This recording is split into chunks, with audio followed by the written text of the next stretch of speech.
everyone, and welcome to the Jeff Bullis Show. Today I have with me Rajeev Kapur. Now, Rajeev is the author of the book AI Made Simple, which I've just finished reading, which is fantastic. And today we're going to dive a little bit more into, I suppose, the basics and principles of using ChatGPT AI. So Rajeev is a seasoned high-tech executive with a broad global experience. He's worked in over 20 countries across the United States, Asia, Europe, and the Middle East. Rajeev was recognized as a CEO of the Year finalist for 2011 to 2012 from Tech America and was a finalist for Entrepreneur of the Year from Orange County Business Journal.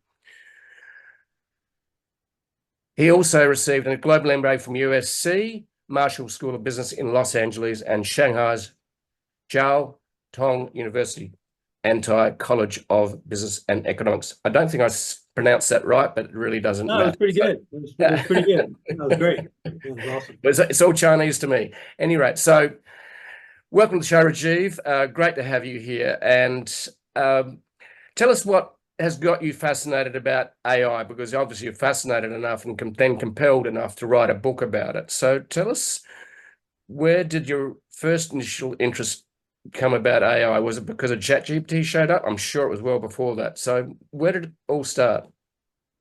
That's a great question. And so for me, the journey started about 13, 14 years ago, when I became CEO of an audio technology company. And we built audio tech solutions using machine learning algorithms. And we competed with the likes of Dolby and DTS. You know, DTS is one of those brands in the old laptops and things like that, right? So we were building competitive solutions. Essentially, what Apple today calls spatial audio is what we built. And that company was headquartered out of Switzerland, and I was flying all over the world. And eventually that company sold over to Sennheiser, which is the big Bose competitor. But you got that bug for AI and algorithms, and and what was happening and how it could really transform entertainment. That was back 13 years ago. And so I kind of understood the business side of things, right, in terms of what we were doing, but I didn't quite understand some of the technical aspects of what was happening. So I went and got certified from MIT in AI, and I got a dual certification. I got a certification in AI in business from MIT and AI in healthcare from MIT, and I just kind of got the bug. And when I joined 𝓦𝓱𝓪𝓽, we built a small little AI platform here, and that did pretty well. And so I've kind of been in this space for a long time. Mm-hmm. Then when ChatGPT came out, that kind of floored me and caught me by surprise. And I've been in this space for a long time, and we had done quite a few AI projects on the machine learning side, but this generative AI world was very, very brand new to me. And so that's where we started. And that's when I woke up and I said, I got to write a book on this because it's going to change the world. Yeah. Well, yeah, it is changing the world right in front of our eyes. That's what's really fascinating about it.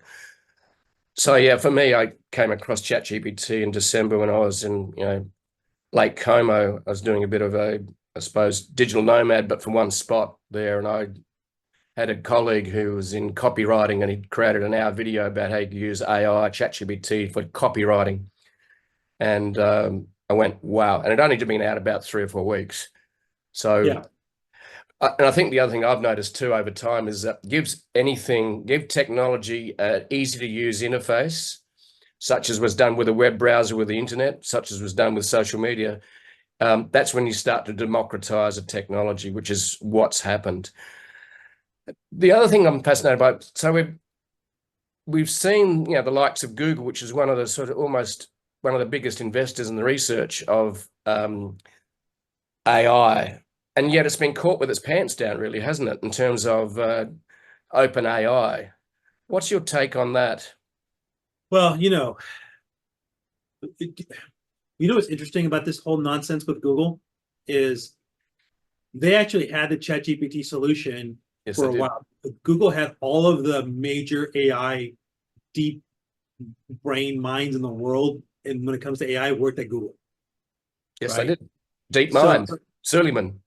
Right. And so they had them all. Like, they had all the top global experts in AI. They all kind of worked at Google. And, Google was kind of talking about AI for a long time, but they just never released their product. And what happened was Google, back a few years ago, released a white paper on this idea of generative AI, or, these LLM models and how to train them, because that was the problem. That was something the last mile solution was, how do you initially train the first algorithms in this whole thing? everybody from the OpenAI engineers, Microsoft, everybody was like trying to figure the last mile problem, how to solve it. And here Google releases this paper, and the OpenAI engineers go, "Holy shit! They just released the paper on how to solve this problem, and they gave it to the world for free, basically, rather than keep it for themselves and launch their own product."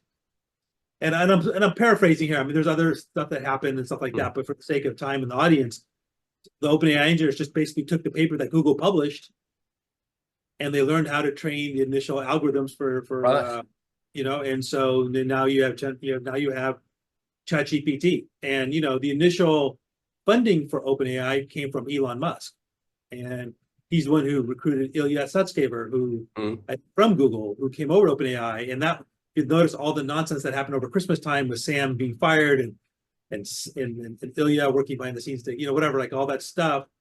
I don't know why Zoom does that. Gives like the thumbs up, even though I'm not doing it. But I did not touch anything. My hands are here. But when you have a situation with so you had OpenAI learning how to train the algorithms thanks to Google. They built a lot of the initial platform on the back of Elon Musk's money, and then they and Elon Musk had a falling out because they wanted to make it for profit, right, and launch it. And Elon, my understanding, wanted to keep the technology more closed and for himself, and thinking how he can deploy it potentially with at the time Tesla, and I'm sure now Twitter. But that's where they had the falling out, and that's when he stepped out, and that's when Microsoft stepped in. So and now Microsoft owns 49% of ChatGPT, and now it's being integrated into everything, and now you have Microsoft Copilot. So quite frankly, if it wasn't for Google being a little silly in terms of releasing this paper to everybody, I don't know if we'd be here today. And quite frankly, I don't know if even Google would be here today to have that competition to push them, because I'm not necessarily the biggest fan of the world when it comes to Gemini, which is their version of ChatGPT. I'm sure it'll get better, continue to get better, but I think there'll be a couple of players for a while, and then we'll see what happens. Yeah, I've just been doing some research about the cost of AI and where the money's going, and it's fascinating in terms of the startups and the funding that they've raised, and the funding that's being thrown at it by big platforms from Microsoft to Google to Amazon, and the list just goes on with the 𝓵𝓮𝓪𝓻𝓷, and Facebook even. It's because using AI or developing and training AI is very expensive, isn't it? Yeah, I mean, it is incredibly expensive when you think about how much data center you need, and the fact that the electrical grid is not set up to support all this big demand, and so that's so when you think about that, it's expensive. I tell you, it was way more expensive a year ago, or 18 months ago, or 2 years ago, than it is today. And just like with anything over time, the cost to run these things is just going to come down further and further and further as technology gets more powerful. Like, if you think about it, I was reading a stat that in the next 100 years, our laptops or our smartphones or whatever they're going to be using in 100 years, because we won't be alive, is going to be 1.1 quadrillion times more smarter than it is today. Right. Okay. And that's quadrillion, right? And in the next few years, it's going to be 1 trillion times smarter. And then a few years after, that's going to be 10 trillion times smarter. So, the power that we need to consume is going to go through the roof. The technological advancements are going to go through the roof. And the speed at which processing happens is going to go through the roof. So right now, we're very close to where this technology is moving so fast that in the next few years, AI-enabled laptops and the power of those laptops will have more processing power than the entire human brain. And then when that happens, it's kind of like you kind of reach this kind of escape velocity of opportunity and stuff that's coming down the road that we haven't thought of, and how it could potentially impact our lives and make our lives better, and also in some cases make our lives worse. And so some cases, you won't see a lot of change, but there's definitely going to be an opportunity. There'll definitely be some new things. You mentioned startups.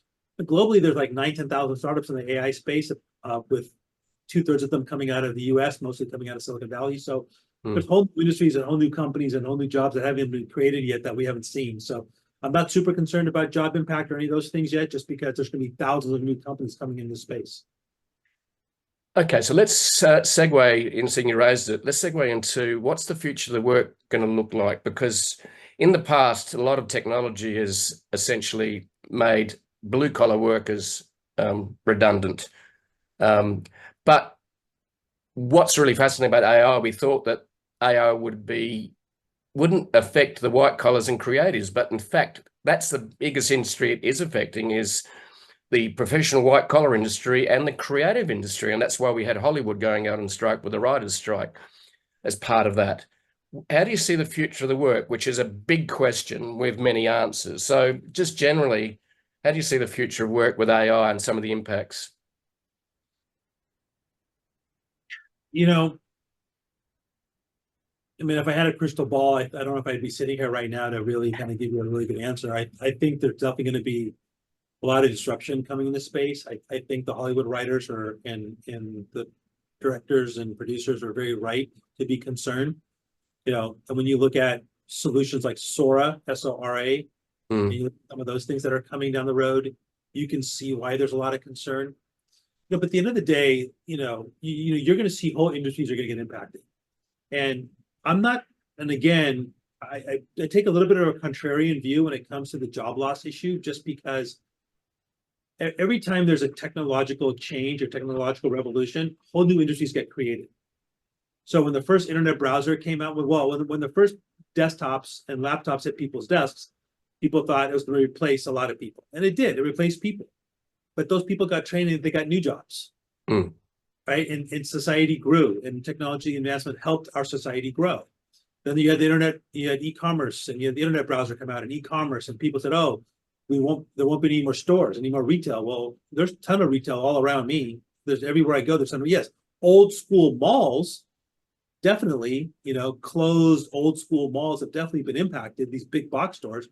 But I can go this way 4 miles to my left. I'm sorry, I don't know why I'm getting the fireworks here, but but I can go that way 4 miles to my left. I don't know what's going on there. 4 miles to my left, I'll see an amazing outdoor mall with amazing stores that have come up just through COVID. When you think about Vori, Faraday, some of these brands that have launched doing since COVID, and so I think human ingenuity is always going to play out. I think at the end of the day, AI can't feel, like it can't love, right? It can't really give you that emotional connection to things. And we have, we saw a job revolution when desktops and laptops at people's desks. We saw a job revolution when e-commerce happened. We saw a job revolution when Google and all the search aspect came out. We saw a job revolution when the iPhones first came out, and then mobile commerce started, and social media, whatever, right? So if you think about it, Airbnb, Etsy, some of these brands, you see a huge gig economy now. All these brands are just a few years old. And so you're going to see, we haven't even touched the ice. We're at the tip of the iceberg of this, and we haven't even seen we don't even know what new company's going to come. It's going to be the next $1 trillion business that's going to revolutionize the way we live and work and play. Yeah, it's like you said. If you had a crystal ball, you'd mostly be chasing development of certain industry sectors, that are going to be amazing. I think that for me, I'm more half glass full than half glass empty, really, on AI. Really, I think there's a lot of this dystopian type aspect to it, versus utopian, which is Nick Bostrom wrote a book, Deep Utopia, recently, which was fascinating. More of a philosophical view about and this, I'd be interested in your take on this too, is that if the AI is doing all the work, in fact, becoming the creator, the human goes, well, you're doing it all for me. Why am I here? In other words, it's an existential crisis of creativity, writing, and the list goes on. What do you think the solution to this will be when the machines start to do almost everything, which I think they possibly will in the next few decades?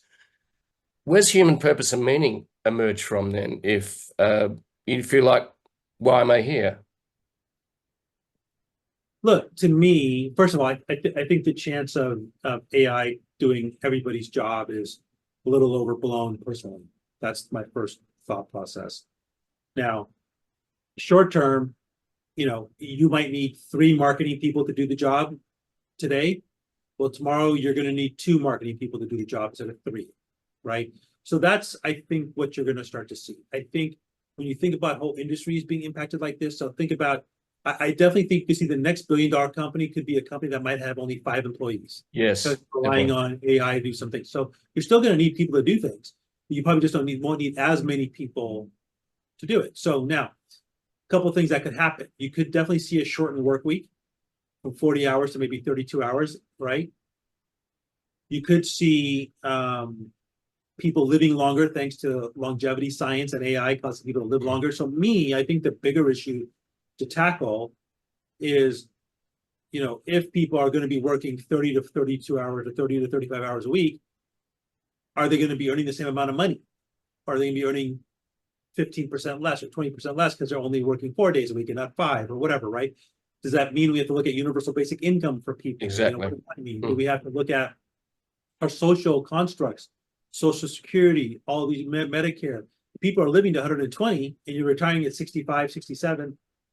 Maybe you have to raise the retirement age, and I'm not saying that's the case. All I'm simply saying is that 10, 20, 30, 40 years from now, that's the thing that I think my kids and grandkids and your kids and grandkids are going to have to try to figure out and solve. And I think that's going to be a big task for them to figure it out. Now, with that being said, I think there's a lot of opportunity. I think AI can help revolutionize the fight against climate change. I think AI is going to revolutionize the fight against disease. I think AI is going to revolutionize the way we learn. I think you're going to see more and more. I think you're going to see robots and really, two-way, really proper, kind of like Jarvis from the Avengers, type of solutions. And so I think you're going to see a lot of that. And in terms of overall job impact and all these things, yeah, there's definitely going to be issues with certain industries. So, for example, if you're in the legal industry, and let's say you're a law firm with 50 lawyers and you have 20 paralegals, well, guess what? You might only need 5 paralegals.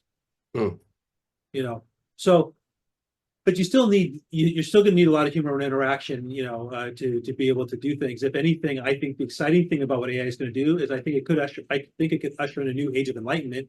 You ask me what purpose is going to be for people. It's going to be whatever they want it to be. I think we're on the precipice of a new age of enlightenment. I think it's going to free up humans to go do all the things they've wanted to do in life and not be slave to their desk or their laptop or to their phone. So if you wanted to go climb Mount Kilimanjaro, use AI to help you go climb Mount Kilimanjaro. I think we could very well usher into a world of abundance where everything is just available also. So we'll see where it goes, but there's also going to be bad AI, and we're going to need a good AI to help fight bad AI. Exactly. Yeah, for me, the discussion about the future of work is very much about us, the AI is enhancing us and amplifying our humanity and freeing us up from the repetitive cycle of, we all designed to actually sit in cubicles and high-rise buildings and actually commute to work an hour each way in a car? Is that what humans are meant to do? I think the answer to that is no. Well, I'll give you an example. You talk about that commuting issue, right? I would imagine in the next 20 years, you're going to see a huge advancement in smart cars and connected cities. So when that's happening, they're designed so you don't have traffic anymore. So they're designed so you're not getting stuck at red lights. They're designed to where my car is talking to your car, talking to this car, that car, the car behind me. They're going to be designed to help move people faster through different things, through traffic. They're going to be designed to help prevent accidents, as many accidents we have today. When that happens, there's a domino effect. If the number one cause of emergency rooms, or one of the top issues for emergency rooms is car accidents. People coming in for car accidents. Well, if you're not having a lot of car accidents, then that means you're not having a huge amount of emergency room issues, meaning you can see more patients, meaning you won't have as much insurance claims, you won't have as, what I mean? So, people be living, there won't be as much death or issues when it comes to, car accidents. So, and then smart connected cities are going to be able to help, get people, moving from building to building faster, or understanding how to properly ventilate it, or whatever the case might be. And, so I think there's a lot coming that we haven't even thought of. And I think that creativity product explosion, that's going to really allow for humans to kind of, go to the next level and really go do some major moonshots. Yeah, and I think some of the major moonshots, and you mentioned already, is in the industry of medical technology and development of solutions for diseases that, for example, I have a little bit of sinus, and there's 2 simple drugs that are now mixed together that produce almost a wonder miracle drug that stops me actually having sinus issues when I'm on planes and traveling, and also stops me seem to be getting colds as well. But it's that quite often as humans, we're trapped in the patterns of our past, and we can't think outside our own, templates of thinking. And that's what I love about AI and ChatGPT, is that you ask it a question, give me 10 different solutions to this, and it'll come up with some combinations that can be quite amazing. And that comes down to designing, creating products. In other words, make me a car that combines being a giraffe and a Porsche, right? So, and I'd love the phrase or the quote by Einstein. He said that what creativity is intelligence having fun. And this is where I think with ChatGPT, we can have some fun. Yeah, I mean, look, if you have always wanted to learn how to play guitar, ChatGPT can help teach you.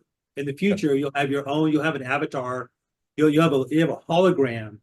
Like in the future, if you want to learn how to play guitar, let's just say, and I'm a big fan of YouTube, okay, and the Edge. And let's say you want to learn how to play, let's say you want the Edge to teach you how to play guitar. You'll have a ChatGPT powered hologram of Edge in 5 years, 7 years, 10 years, whatever the time is, literally in your home, teaching you, and you're going to pay for that, but teaching you how to do that. That's crazy, right? Yeah. And so that's so those are the kinds of things that are coming. And so I think it's that creativity product explosion that we haven't set on. And I will disagree with one thing you just said about the humans are kind of stuck. If that's the case, I think, we would have done the Henry Ford. If I asked people what they wanted, they'd tell me they wanted a faster horse. But I think if you look at it, technological advancements advance society. And we've actually done a pretty good job as a society advancing through technology and embracing it. Now, well, one could argue some of these technologies are not that great. Social media, for example, has got some challenges. Obviously, we know why. But at the same time, I think we've done a pretty good job of societies embracing things, becoming a more smaller, connected world. So I just think that's going to continue. And I think the question is, when you say, well, what are humans going to do? Anything they want. You're only going to be limited by your imagination. Yes. And that's why I love the quote by Einstein. Creativity is intelligence having fun. And for me, that was really hits nail on the head in terms of that. Now, the other question I have, AI can be a real overwhelm, as in it does so much. It's huge now. So as a business owner, where would you think you should start with AI? Because there's a lot of things you can do with it, and you can go down many rabbit holes. Where do you think a business should start with its use of AI practically? Because we talk about the philosophical aspects, we talk about the impact. How should a business start to use AI? I'd be interested in your take on that. Well, I'll give you the answer. Then I'll give you my 5 business takeaways for AI. Right? Cool. So the number one thing they got to do is they just got to start. Just open an account on ChatGPT, Gemini, or whichever one you prefer. Just open an account, get the free version, ChatGPT 3.5. I actually pay for the paid version for most of my employees and myself. I do too. Yeah. And I think it's worth $20 a month. So it's $240 a year, which I think to a lot of listeners, they spend that much money, on coffee or on a bad bottle of wine one time. So to me, I think it's worth it. And I think you're going to get the ROI on that $20 a month. Now, what I tell people is if you're worried about doing it for your business, then don't do it for your business. Do it for your personal life. Have ChatGPT teach you how to make teach you how to bake a cake for your spouse's birthday.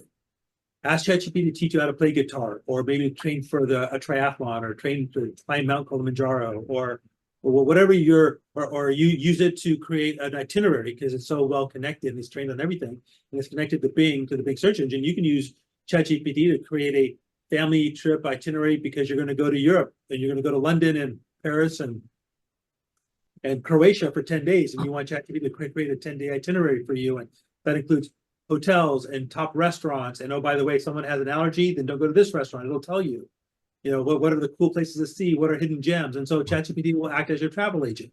So do that. But just start. And from a business perspective, just start simple. Have it write some marketing copy. Have it create an Instagram post for you or a LinkedIn post for you.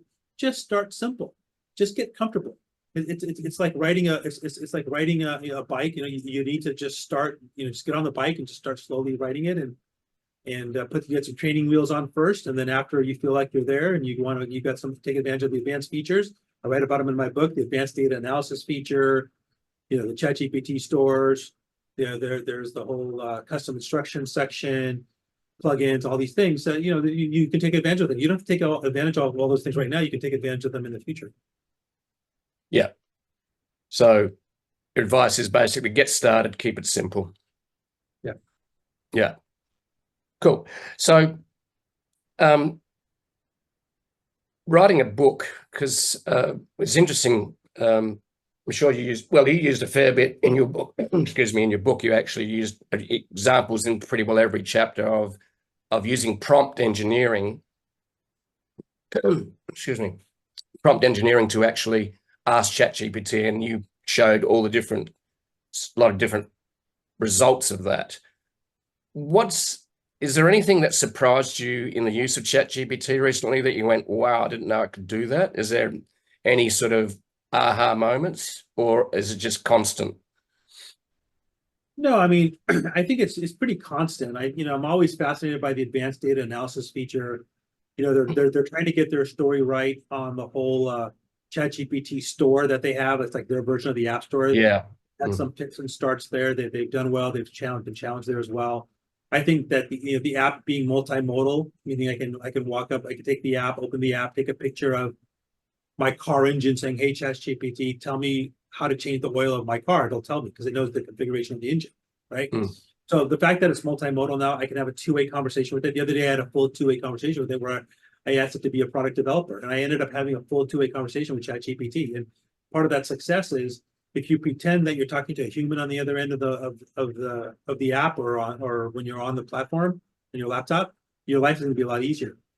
And so that to me is what I really think is the way to kind of get started and the way to go. But they're going to keep reiterating, keep iterating new features and new solutions. Yeah. There's one thing I've started using it for quite a lot is I do a lot of reading. And I do love the actual just process of reading. So, sitting down, taking the time.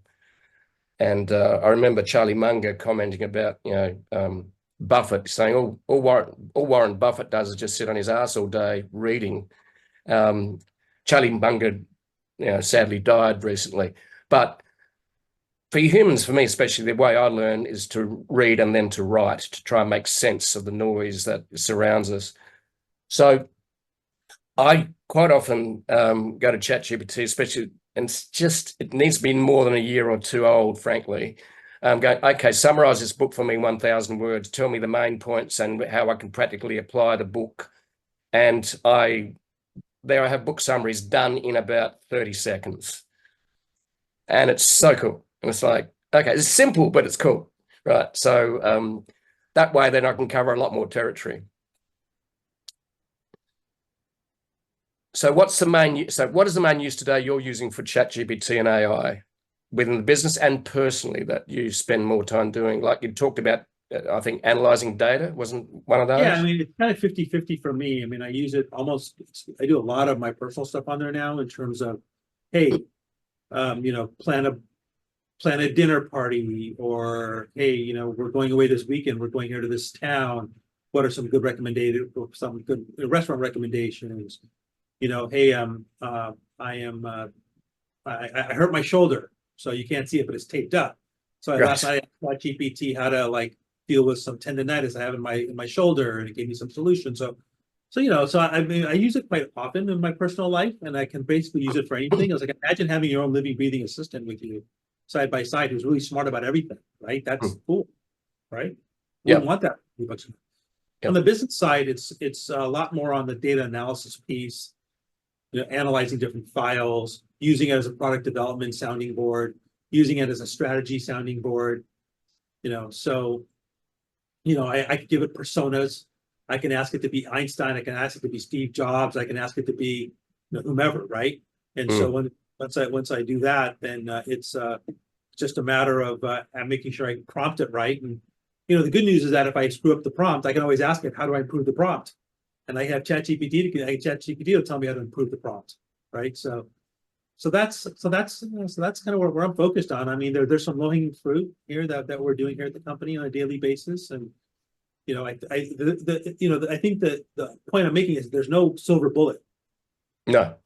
So there's a lot here that you can do, but there's no silver bullet yet. Cool.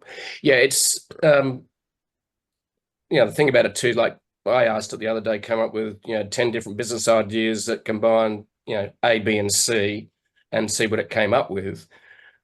That's great. So you come up with the ideas, but then you got to go down, okay, which one of these do I test? Which one do I actual implement?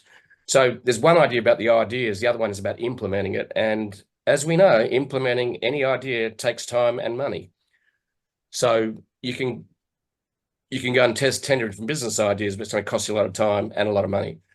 So it's great. And I think the other part, and Mustafa Suleiman was talking about in his book, and one of it was, and you mentioned it before, is the fact that I think it's going to change the nature of business where a lot of people can do more. And he said there's going to be, as you described, $1 billion company run by 4 or 5 people. And AI will get to a point where not only will it come up with the ideas, but then it will be able to execute the entire thing practically as well, because the issue is execution is the next part of following up after the ideas and innovation. So it's really, really fascinating times. I'm aware that you've got, is there anything else you want to say on that area? Yeah, I mean, look, I think the point is, if you've ever wanted to be your own entrepreneur, then ChatGPT and generative AI should very well be employee number one. And I'm not saying don't hire humans. You're going to absolutely need to hire humans. I'm just saying you won't have to probably hire as many humans as you had to in the past. Mm-hmm. But I will tell you, you will have zero limitation on what you can accomplish once generative AI gets even smarter than it is today. And that's probably in the next 3 to 5 years. So the more you can become comfortable with it today, the better off you're going to be against your peers. The only thing I can tell you for sure, the only thing I can tell you 2 things. Number one is people in companies that don't use AI, you're going to get replaced by people in companies that do use AI. Mm-hmm. Number 2 is you got to be really curious about this whole area. You cannot put it in a box and walk away from it. Be curious. Don't be judgmental. Number 3 is remember that your only success is going to come from your ability to really harness data. So if you got a company today and you want to really understand AI, you have to be phenomenal at data. Don't focus on the term artificial intelligence. Focus on augmenting intelligence. How can it augment what you're doing today as a tool? And if you do that, you're going to do the one thing money can't do, which is buy time. And those are the 5 key takeaways you got to think about when it comes to AI in the workplace. Yeah. So, the future for me it's incredible. I've always been curious about it, and that's why I've been in the tech industry for about 40 years now. And I started with the PC revolution. That blew me away. Then there was the internet and the web, and then there was social media, and now we have AI. Yeah, you have mobile. And mobile, and certainly the intersection of mobile, smartphone, and social media created a perfect storm. And then someone put a reverse camera on it, so you actually could take selfies. And now you walk through Milan and everywhere, and it's full of influencers taking selfies. So we've created a monster, really, but that's okay. One quite fun question I'd like to ask you, which is ask all my guests, is, and we've talked about AI, it doesn't have emotion, it doesn't have feelings, it's just a machine. So, for you, Rajeev, what brings you deep joy that you do for free every day if you were able to? Oh, wow. So being a member of YPO, the Young Presidents Organization, and I do a lot of speaking about AI, and I do a lot of mentoring and leadership development of people. Like, the more I can give back to society, the happier I would just do that nonstop. Like, Right. So people ask me what my why is, and my why is to honor other people's dreams. And so the more I can help people be successful, mission accomplished. Yeah. Well, I think you're on the mission already. So by adding value to people's lives and their businesses. So thank you, Rajeev, for sharing your thoughts and ideas and expertise with us and our audience, and look forward to maybe catching up in real life. Not via Zoom. And it was great spending time with you, Jeff, and thanks for reading the book. And it's on Amazon for people if you want to go check it out. So please reach out if anybody wants to connect with me on LinkedIn, they can, and So I'm happy to talk to others. So Yeah, thank great. you for your Well, time today. fantastic. And thanks for putting your thoughts into a book, which I know is a lot of work. And the book is AI Made Simple, A Beginner's Guide to Generative Intelligence.